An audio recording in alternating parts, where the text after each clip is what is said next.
YCP చేసిన biggest mistake ఎక్కడుందో తెలుసా? ఒక్క నైట్లో, ఒక్క రాత్రిలో పాండవుల సంతానం అంతమైందంటే నిజమే ఏమో అని ఊరుకున్నాం. ఒక్క రాత్రిలో రాజ్యాలు కూలిపోయాయని కథలు చదివాం. ఒక్క రాత్రిలో యుద్ధాలు మొదలయ్యాయని చూసాం. ఒక్క రాత్రిలో దేశాల ఎకానమీలు పడిపోతే కళ్ళారా చూసాం. మేబీ అలాంటి రాత్రిని అంటారేమో కాళరాత్రి అని. అలాంటి ఒక్క రాత్రే ఆంధ్రప్రదేశ్ పొలిటికల్ స్వింగ్ ని మార్చేసింది.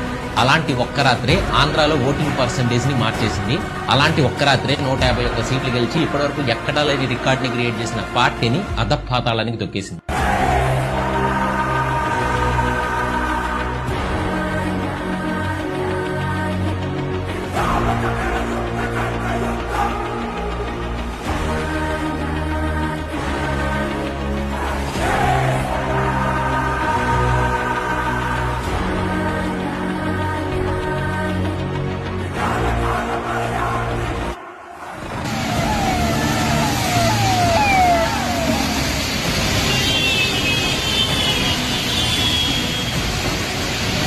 ఈ రోజు ఉంటే ఉంటావు, రేపు పోతే పోతావు, అలా వచ్చినాడు. నాకేం వాళ్ళు తిరిగి ఏంటంటే నువ్వు నమ్మి చెయ్యి అప్పుడు చెప్తాను.